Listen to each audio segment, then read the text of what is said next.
이번 교양대학이 호크마 교양대학이라고 이름을 붙였다고 그러면서 특강을 부탁한다고 장미영 교수가 전화를 하셨어요.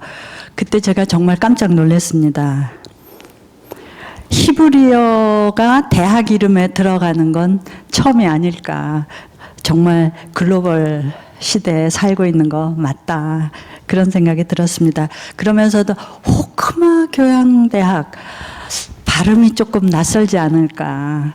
호크마, 이거 글쎄 잘한 건지 잘못한 건지 좀 걱정이 되더라고요. 그런데 조금 이제 생각을 해보니까 그 뜻은 정말 이화여자대학교 교양대학에 아주 적합한 그런 그 뜻을 함유하고 있는 호크마를 잘 골라냈다라고 판단이 들었습니다. 그런 의미에서 오늘 제가 설명을 드린 다음에 여러분들이 명명이 잘 됐는지 아마 판단하실 수 있겠죠. 네, 저는 조금 생각해 보니까 잘한 것 같더라고요. 이 발음이 이제 좀 익숙해지기만 하면. 그래서 이제 처음에 제가 생각한 거는 그 다음, 세계 여러 나라에서 지혜거든요. 지혜는 전부 여성입니다. 히브리어가 호크마로 여성이고요. 그리스어로 소피아도 여성입니다. 라틴어로 사피엔티아 여성입니다. 독일어 바이스하이트 여성이고요. 불어, 제가 좀 불어에 약하지만 사제스 여성입니다. 애굽의 마트라는 여신도 지혜의 여신이고 바빌론에도 매 여신입니다. 그러니까 모든 나라의 지혜는 다 여성으로 되어 있다는 사실만 보더라도 여성 교육의 선두주자인 이화대학이 호크마 교양대학을 갖는 건 당연한가? 뭐 이런 생각을 하게 됐습니다. 지혜가 이렇게 모두 여성형으로 쓰이게 된 것에는 다 이유가 있겠죠. 아마도 남성신과 여성신이 어울려서 세상을 창조하고 운영할 때 갈등과 분열로 헝클어진 사회를 치유하고 봉합하고 제대로 보살피는 역할, 그것을 지혜가 해달라. 그것은 여성의 역할이 아니겠는가. 이런 뜻이 함유되어 있다고 생각했습니다. 그래서 호크마 교양대학에서 수업한 이화의 학생들이 지혜롭고 슬기롭게 세상 돌아가는 이치를 깊이 연구하고 깨달아 여신과 같이 세상을 보살피는 지도자가 되기를 희망하면서 제가 오늘 호크마라는 말이 갖고 있는 의미에 대해서 잠시 여러분들과 함께 생각해 보고자 합니다. 네. 지혜라는 말에는 여러 가지 의미가 있지만 한마디로 정의한다면 지혜는 세상을 살아가는 올바른 길을 아는 것이라고 말할 수 있습니다. 이 세상의 삶을 긍정합니다. 그러면서 어떻게 하면 잘 살 수 있을까, 성공적으로 현명하게 잘 살 수 있을까를 묻고 깨달아가는 것이 지혜입니다. 폰 라트라는 독일의 구약신학자가 얘기했는데요. 지혜란 사물의 근저에 있는 하나의 질서, 즉 조용하고 거의 느낄 수 없지만 균형을 이루게 하는 어떤 질서가 있다는 것을 아는 것이다. 그리고 이러한 지혜는 겸손한 것이다.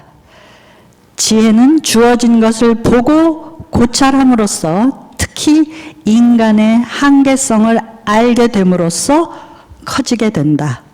이렇게 한 문장으로 얘기했는데 이 속에 다 들어있습니다. 지혜는 어떻게 사는 것이 올바로 잘 사는 것인가 하는 물음과 결부되어 있는데 필연적으로 세상 바깥에 있는 어떤 신적인 존재를 인정하게 됩니다. 그리고 그 신적인 질서 속에서의 인간의 적응, 이거를 문제로 삼고 있습니다. 다시 말하자면 세계의 질서를 깨닫고 그 배후에 있는 신적인 존재를 긍정하고 그 다음에 그 신과 세상의 조화를 이루는 길을 찾는 것이라고 볼 수 있는 것이죠. 이러한 지혜를 찾는 노력은 세계 만민 공동의 관심사이고 어느 민족, 어느 종교, 어느 문화나 다 같이 추구하고 있습니다. 그래서 세상의 움직임을 관심을 가지고 고찰하는 것이 지혜의 출발입니다. 세상과 절연하고 나만의 세상에 빠지겠다. 이것은 지혜롭지 못합니다. 그래서 고대에서 현대까지 모든 인간들이 찾아내고 밝혀낸 지혜의 내용은 대체적으로 비슷합니다. 지혜가 추구되면서 인간들에게는 일종의 윤리적 요구가 생기게 됩니다. 그리고 이 태도, 윤리적 규범을 만들고 유지해 나가는 사람들을 보통 현자라고 합니다. 지혜자겠죠. 그래서 지상의 어떤 공동체에도 언제나 그 공동체에서 존경받는 현자들이 생기게 되고요. 이 사람들이 말하자면 가르치게 됩니다. 이들은 우선 공동체에서의 삶의 경험이 풍부해야 되는 어른들이었습니다. 그래서 남녀를 막론하고 여성도 이제 그 선생이 되는데요. 연륜이 높은 분들은 경험이 풍부하기 때문에 지혜로운 분들로 존경을 받았습니다. 그래서 이제 성서 잠언에 보면 늘 아비가 아들에게 말하는 거로 되어 있습니다. 근데 이 아비 속에는 여러 의미가 들어있어요. 친아버지도 들어있고 할아버지도 들어있고 그 다음에 그 스승도 들어있고 어떤 전문가도 들어있고 그 경험이 많고 지식이 많은 사람이 다 아비고요. 어미가 또 말하는데 이건 근데 여성형이고요. 아버지하고 어머니가 이렇게 짝을 맞춰서 많이 나옵니다. 그리고 젊은이는 대개 아들아로 나와요. 그래서 여성은 포함되지 않은가 이렇게 얘기하는데 이것도 다 젊은이들이 다 같이 포함되는 단어입니다. 어떤 분야에 있어서 전문가 혹은 최고 기술자도 현자가 됩니다.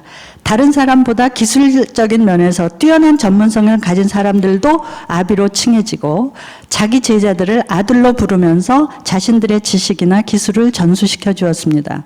그래서 대장쟁이, 상인, 농부, 재판관, 관리들 직업에 필요한 전문적 기술의 습득이야말로 지혜학습의 내용이었습니다. 이런 그 지식을 전수해 주는 것이 지혜이면서 동시에 그 전문성을 닮은 지식이기도 한 것이죠. 이제 왕국이 세워지면서 지혜학교가 필요하게 되었고요. 솔로몬 시대에 지혜학교가 설립됐습니다. 그래서 배우고 이제 그 가르치는 학교가 생겨났는데 그때 이제 현자라는 계급이 사회적으로 확고하게 자리 잡게 됩니다. 그래서 제사장, 예언자, 현자 이 셋이 이스라엘 사회를 이끌어가는 중요한 사회 계급이었습니다. 세계적으로 가장 그 명성을 날린 이스라엘의 현자는 이제 솔로몬이 되는데요. 그 솔로몬은 제가 따로 이렇게 궁금해 하실 것 같아서 지혜의 왕 솔로몬이라고 그러는데, 열왕기에 보면은 잠언 3000가지를 말하였고, 그가 지은 시겠죠. 노래가 1005편이고, 또 초목에 대해서 말하고, 레바논의 백향목에서부터 담에 나는 우술초까지 이건 이제 전부 식물학이죠. 식물의 도감 같은 거 그런 것들이 다 목록이 정해지고 알고 그 다음에 짐승과 새 기어다니는 것과 물고기에 대해서 말하였다고 전해집니다. 그리고 또 여러분들 잘 아시는 그 현명한 재판 그 누가 친어머니인가 할 때 그 재판도 하고 그런 왕이죠. 이 왕은. 그래서 솔로몬 왕은 실용적인 생활 지혜의 내용을 많이 알고 있고요. 잠언 3000가지가 그거 어떻게 사는 것이 너희들이 정말 성공적으로 사는 건지를 부모에게 순종하고 우위 좋게 살고 이런 얘기들이 이제 3000가지 속에 들어있고 시편도 들어있고 식물학, 동물학, 전문성 이런 것들이 다 들어있는 거죠. 이게 지혜입니다, 사실은. 학자들은 이건 이제 저 같은 구약학자들이 하는 거죠. 솔로몬의 이러한 평가는 역사적으로 솔로몬 개인이 이런 모든 지혜를 소유했기 때문에 생긴 것이 아니라 솔로몬 시대에 지혜학교가 세워졌고 그때부터 지혜 교육이 시작되었기 때문에 이런 평가가 솔로몬에게 부과된 것이라고 보고 있습니다. 지혜학교를 세우고 공식적으로 지혜 교육을 시작한 왕 그가 지혜자 중에 지혜자로 칭해졌다는 것입니다. 그래서 요 전에 제가 그 얘기했던 대로 학문적인 지식, 동물학, 식물학 같은 자연과학, 그 다음에 어느 민족이 어떻게 됐고, 어떤 민족이 뭐 어디에서 났고, 뭐 이런 민족 사회학적인 지식, 이런 것들이 많이 포함되어 있습니다. 또 욥기에 보면은 그 하나님이 연설하실 때 뭐 식물학, 물속에 사는 물고기들 얘기가 뭐 굉장히 쏟아져 나옵니다. 이런 것들은 전부 지혜학 학교에서 습득된 학문적 지식이 포함되어 있다, 이렇게 말씀드릴 수 있습니다. 성서에서는 지혜문학이다라고 아주 확실히 꼽히는 책이 3권이 있는데, 잠언, 전도서, 욥기가 있고요. 그 다음에 이제 그 다른 책에도 많은 지혜의 내용이 들어가 있습니다. 그래서 많은 사람들은 지혜를 한 6가지 정도의 성격을 가졌다고 보는데, 그 얘기는 그냥 제가 지나가겠습니다. 이게 아마 오늘 내용에서 가장 중요할 것 같은데요. 호크마의 특징이 있습니다. 호크마는 이제 지혜라는 말인데, 세상 어디에 살든지 인간은 대개 비슷하게 생각하고 유사한 통찰력을 갖게 마련입니다. 그래서 어느 나라에 독특한 지혜가 있지 않습니다. 드뭅니다. 예를 들어서 잠언에 있는 내용은 여러분들이 많이 읽어보셨겠지만, 우리가 할머니 할아버지한테 들었던 내용이나 공자나 맹자에게서 듣던 내용과 너무나 유사합니다.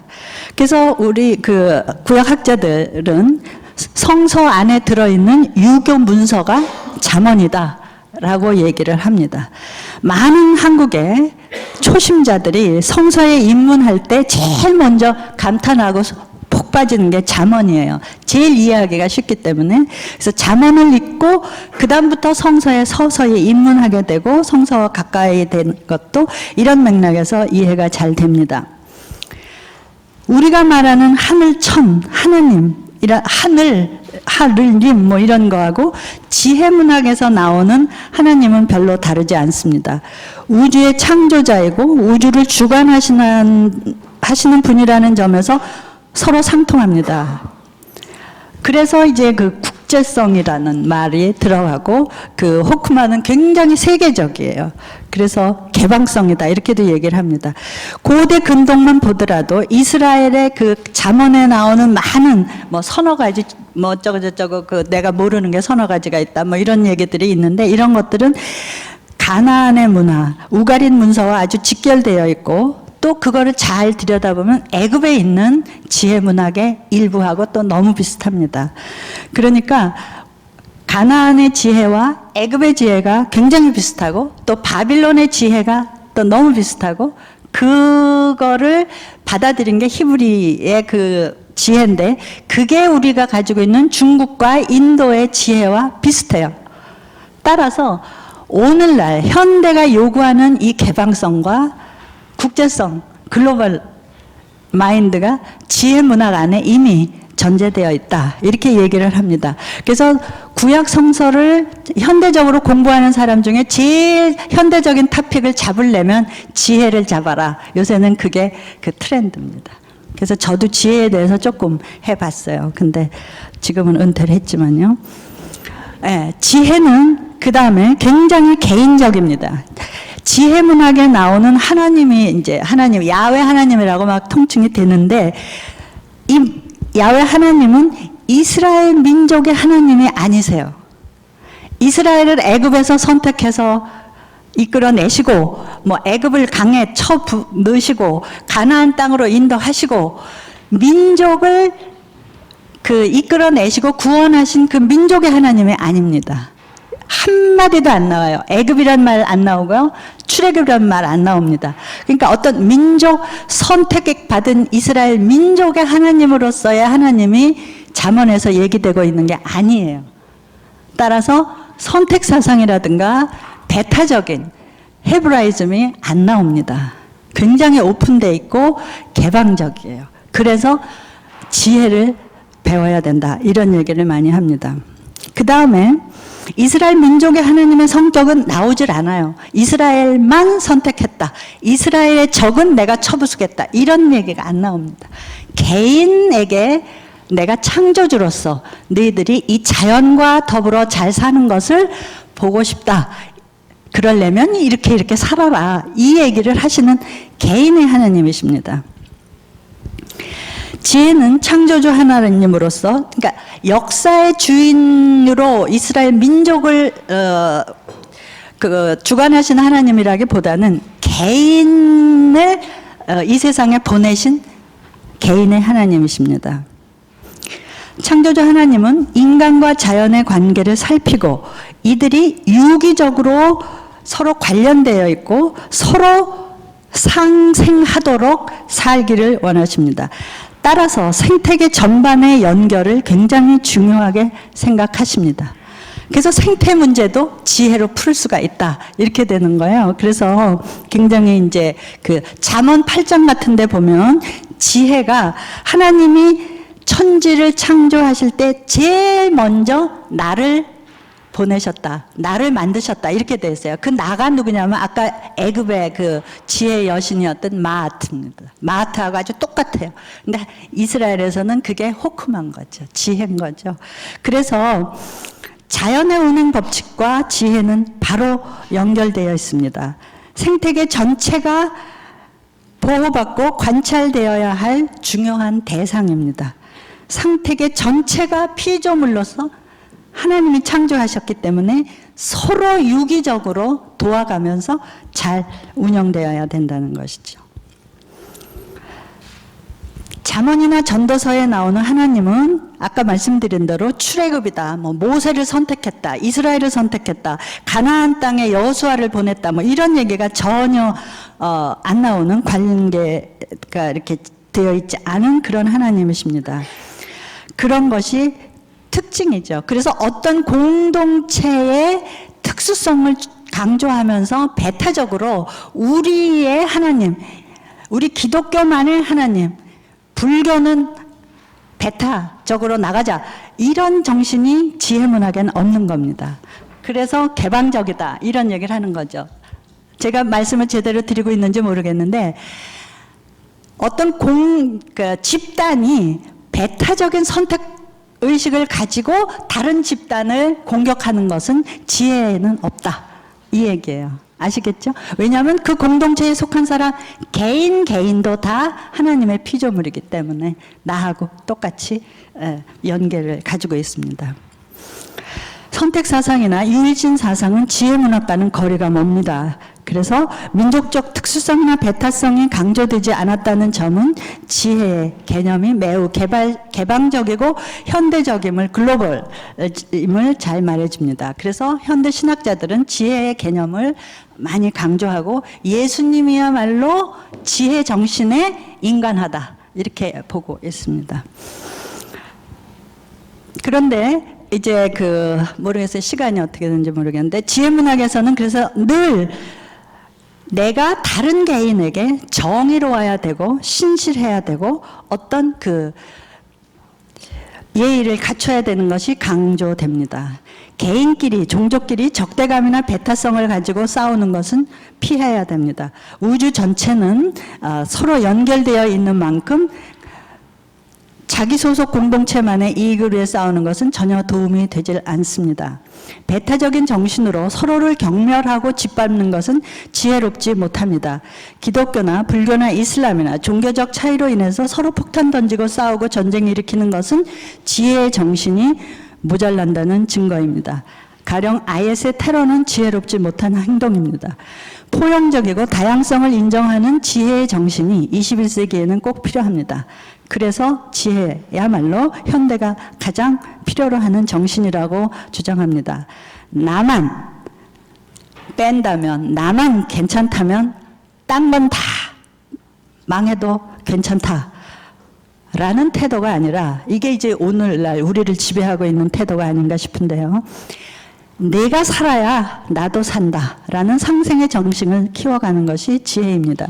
다른 사람과의 차이를 인정하지만 서로의 자리를 지켜주는 것, 그것이 현대적인 것이고 국제적인 것이고 개방적인 거라고 생각을 했습니다. 네, 그 다음 성격은 인과응보를 이제 굉장히 강조한다는 건데요.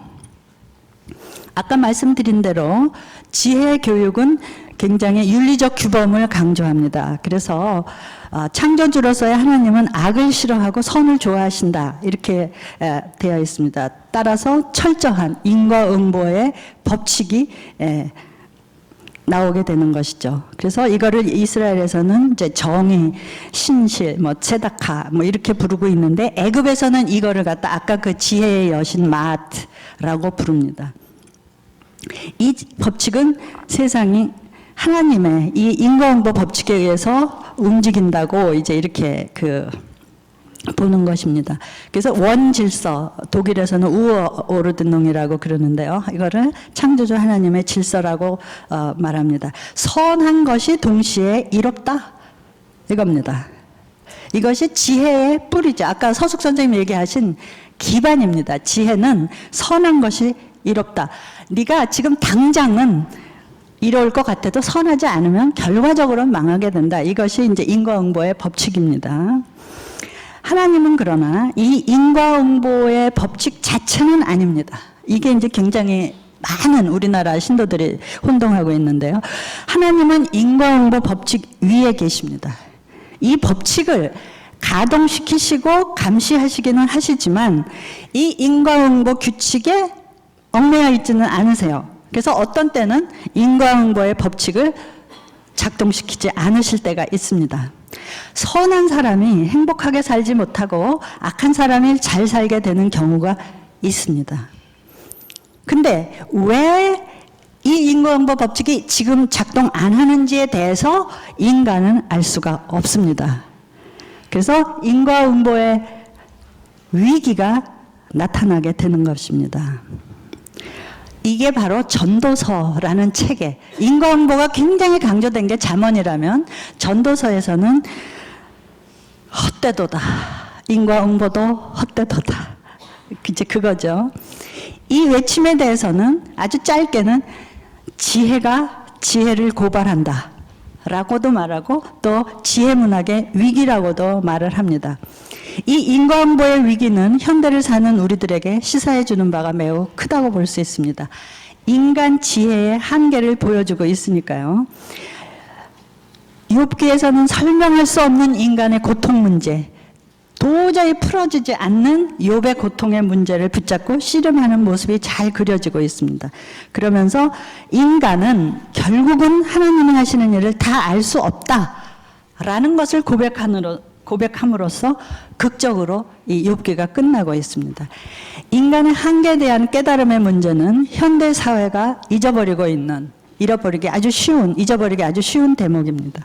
현대인들이 만들어가고 있는 신자본주의 시대, 벌어져만 가는 빈부의 차이, 생명 연장의 유혹, 의료기술, 컴퓨터로 모든 것을 해결할 수 있다고 하는 이 기술 만능 시대에 결국 우리한테 남은 거는 불평등과 양극화, 이로 인해 벌어지는 극단적인 테러와 전쟁 밖에 없는 현실을 보면서 인간의 오만의 극치를 보게 됩니다. 이렇게 돌아가는 세상을 보면서 새로운 지혜를 얻어가는 것이 참 지혜입니다. 성서에서는 나중에 이제 후기에 가면 이러한 지혜야말로 하나님을 알고 경외할 때만 얻게 된다. 이렇게 하면서 이제 모든 것을 지혜하고 율법을 결부시킴으로써 신앙의 경지로 끌고 갑니다. 네, 그래서 그 다음은 이제 이 호크마와 신앙이라는 거죠.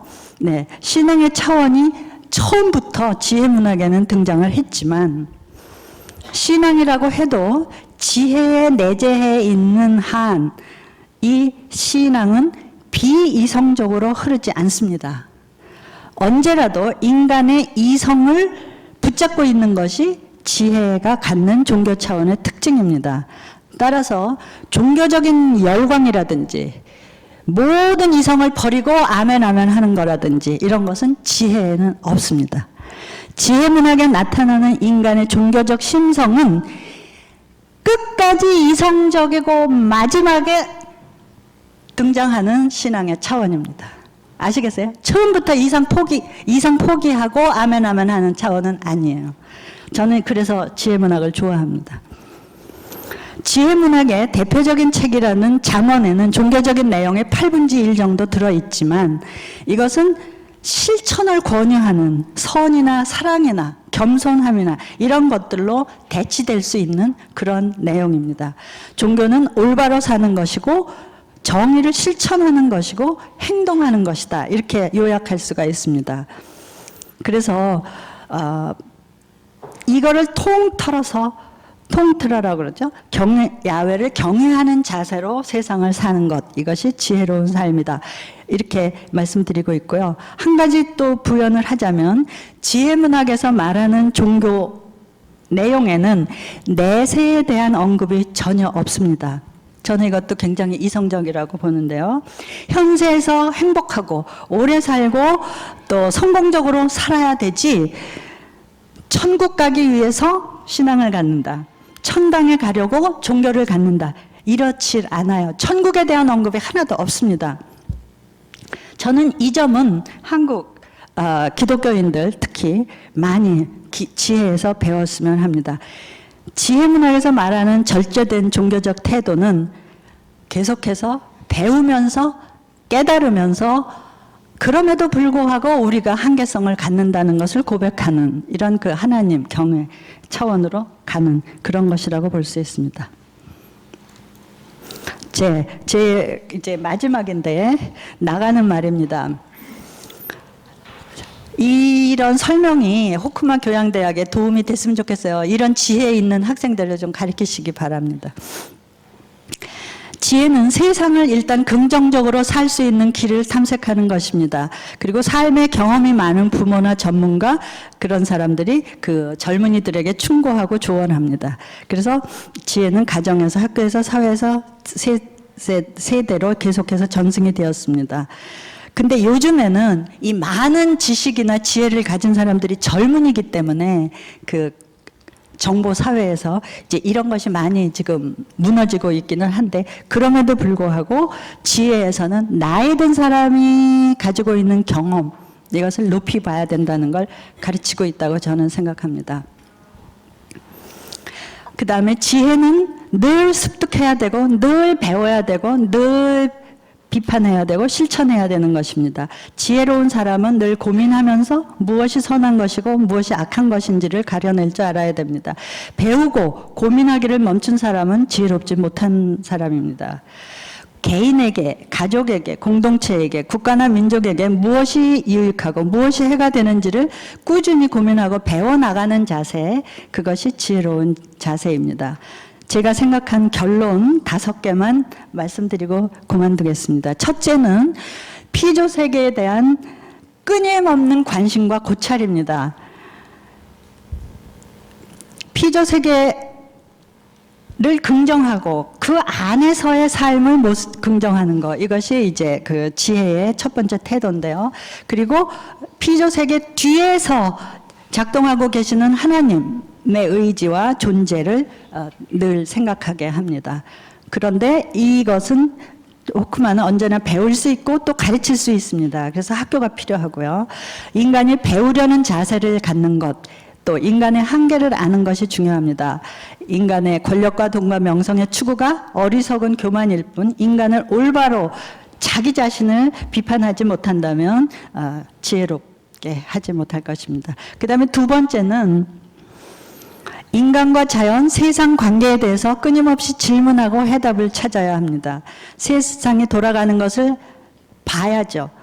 여기서 작동되는 법칙을 알아야 되는 거기 때문에 세상이 변화하고 달라져 가는 것을 따라가지 못하고 자기 세계에 빠져 있거나 자기 경험만 떠들어대는 사람은 지혜롭지 못합니다. 지혜로운 사람은 늘 세상과 소통하며 열려있는 사람입니다. 자기 세계에만 빠져서 자기의 주장만 하는 사람은 지혜롭지 못한 사람입니다.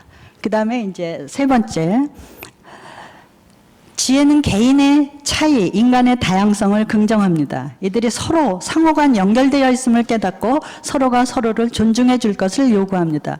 상생을 위한 삶의 태도가 모색되고 있는 것이죠. 서로 연결되어 있고 홀로 존재하는 것이 아니라는 것을 깨닫는 것이 호쿠마 정신입니다. 그 다음에 이제 네 번째는 호쿠마는 학문적 열정을 키워갑니다. 학문적 호기심을 키우면서 학문적 연구 결과가 인간의 삶을 복되게 하고 풍요롭게 하고 인권을 옹호해주고 피조세계가 아름다워지도록 노력을 합니다. 그러나 학문 자체를 위해서 존재하면서 인간과 자연과 세계를 버린다면 그것은 지혜로운 학문이 아닙니다. 인간과 피조 세계에 공헌하는 그런 어떤 학문을 키워나가야 될 거라고 생각을 합니다. 그 다음에 5번째, 이게 이제 제가 마지막인데요. 현대에 만연하고 있는 종교적 열광주의에 대해서 지혜는 비판의 소리를 냅니다. 어떤 경우라도 인간이 이성을 포기하는 일은 없어야 된다고 경고합니다. 종교 문제에 이성을 거부하고 종교적 교리만을 주장하는 일부 한국 종교인들이 경청했으면 하는 대목입니다. 저는 강연을 마치면서 호쿠마 교양대학에서 수업하면서 삶과 학문의 기반을 닦는 모든 이화인들이 삶과 학문의 지혜를 얻어서 이화의 교육 목표인 진선미를 이루고 우리 사회에 이화의 향기를 널리 드높이는 그런 존재들이 되어주기를 간절히 소망합니다. 감사합니다.